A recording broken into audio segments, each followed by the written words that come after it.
What's going on, everyone? It has been quite some time since the original reports of Kyrie Irving heading to the Lakers. It's been over a month and a half since the initial report, closer to 2 months now since the lack of extension from the Brooklyn Nets that sparked the whole, is Kyrie Irving going to take the taxpayer mid-level and forgo $30 million?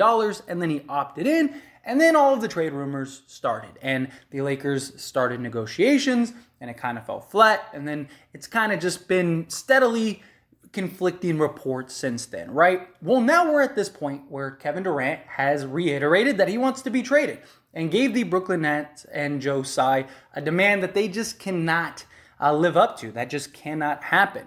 But there is a new report that the Lakers are now going all in on Kyrie Irving. That it makes sense now because the Lakers now know Kevin Durant is gone. And Joe Tsai has already said he's not firing Steve Nash. He's not firing Sean Marks. He's going to do what's best for the team. And very likely that means Kevin Durant being traded. And if Kevin Durant goes, well, then guess who else is going to go? Kyrie Irving. So according to Jovan, Buha, Kyrie Irving is the number one option for the Lakers. And thus the Lakers are willing to go after him and include both first-round picks, or as it was put, the max number of first-round picks that they could give. So that can mean two things. That can mean, obviously, they only have the 27 and 29 first-round picks that they can trade. The other thing could be pick swaps, right? So maybe they go and they say, hey, we'll give you 2 firsts and we'll give you, the 2 pick swaps during the years that we can't. Something along those lines. So the Brooklyn Nets, they end up getting not only 2 firsts, which will likely be unprotected, but they also get some pick swaps, and then the Lakers end up getting Kyrie Irving. Now, in this scenario, maybe they end up landing Seth Curry. Maybe they can get Seth Curry and Joe Harris in this deal. Maybe they give up, say, a THT, Taylor Horton Tucker or something, and kind of work it out. Because the original report was that the Lakers, they wanted to give up 1 first, that they wanted to keep the other first, and then the Nets wanted to give Joe Harris. The Lakers wanted Seth Curry because they're trying to keep that cap flexibility for next season, right?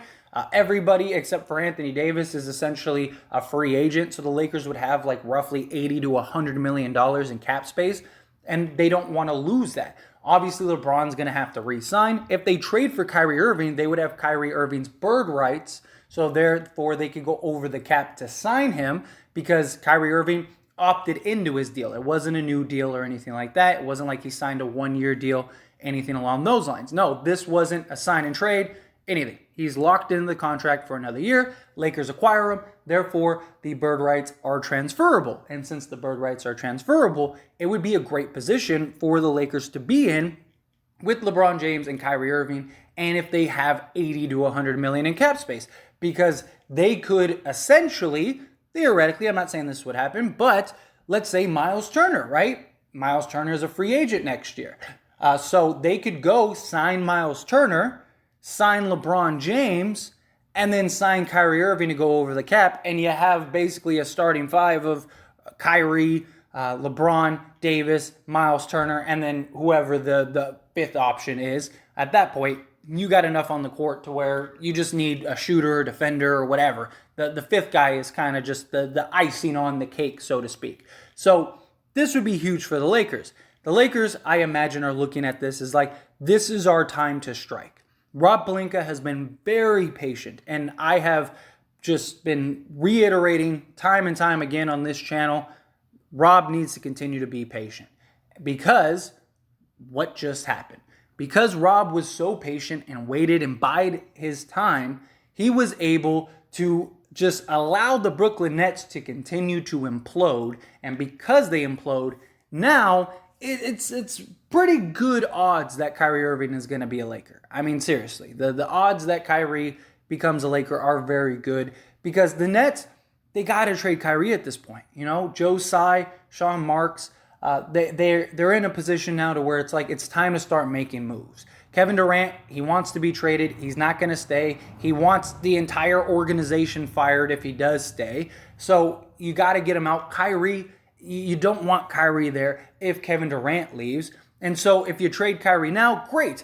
the only thing that's going to happen is you're going to end up losing more value the longer this drags on. You've already lost all the leverage. I mean, the Lakers have all the leverage in the world right now, but they know, look, you have no leverage, but we're going to make you feel like you do, so we're just going to give you what you want, because ultimately Kyrie Irving is the grand prize, and we don't want to play around, right? You don't want to end up having the Nets just dragging their feet or carrying on or trying to figure this out, and then you go into training camp and it's like you're still waiting for Kyrie. So I'm not completely against Rob Pelinka and the Lakers just looking at this as an opportunity to strike, because I do think in many ways it is.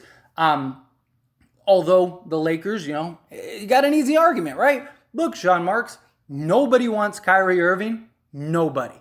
We're the only ones. Kyrie Irving and Kevin Durant want you fired, okay? Go ahead, hold on to him for the year. Lose him for nothing. You have no cap space if he leaves you. You get no assets if he leaves you. If that's the game you want to play, that's the game you could play.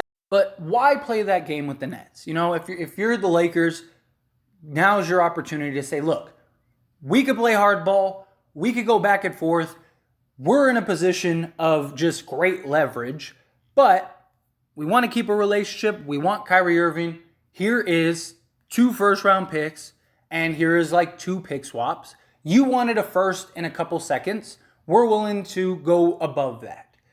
Here you go. Let's do that. Let's get this deal done. Let's get Kyrie off your team so you can start moving forward. Whatever you do with KD is what you do with KD. But the longer you wait, the worse it's going to get. And you just basically give them the grandfather offer and force them to take it. If they don't take it, then the price just drops. And it's like, okay, well, when you come back, now it's not 2 firsts and 2 pick swaps. Now it's just 1 first and maybe 2 pick swaps.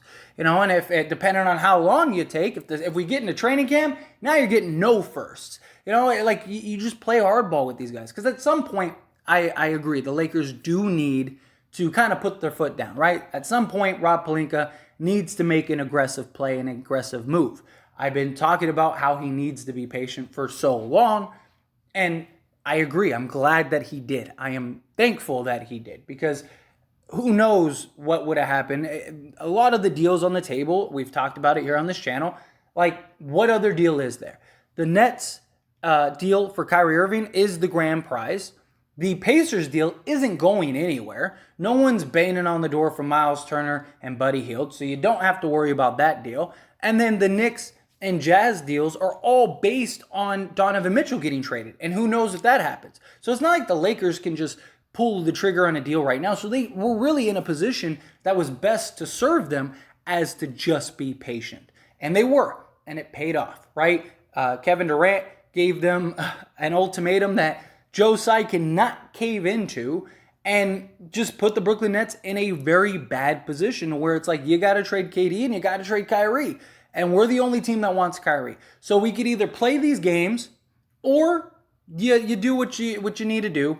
We'll give you the first round picks, take Westbrook, and that's what it is. Because that's the problem. And I know a lot of people think Brooklyn doesn't want Westbrook, this, that, and the other. But if they're trading Kevin Durant, you got it. What else? If you're the Nets, what else would you rather have? Would you rather the Lakers go and trade Westbrook to another team, and then you only get like a first round pick, 1, and then you trade Kyrie Irving? Or would you rather take on Westbrook? Because at this point, who cares what Kevin Durant thinks? If Kevin Durant doesn't want to play with Westbrook, well, too bad, dude. You want to leave anyway. Who cares? We need to be competitive. We need to do the best we can. We need to get the best return and package we can for Kyrie Irving. So at this point, they're almost in their best position to take Westbrook, because they're going to get more assets. Yes, they could say we don't want Westbrook. Well, then you're not getting a bunch of pick swaps and first round picks, because we got to give up assets to trade Westbrook. So what would you rather have if you're Brooklyn? You got to trade Kevin Durant and you got to trade Kyrie Irving. So would you rather have Westbrook for 1 year and then you can let him go and there it is, and we'll take Joe Harris, and now you clear off a little cap space, you get a bunch of assets, you're going to get a bunch of assets in the KD deal, this, that, and the other, boom, there you go. It's a win-win for everybody. And I know there's still going to be people that are like, no way Brooklyn takes Westbrook. And I'm not saying for sure that they will, But if you are the Brooklyn Nets, you need to do what is best for the organization going forward. Not what's best this year, not what's best in the moment, not what the fans think is best. No, you need to do what is best for your organization.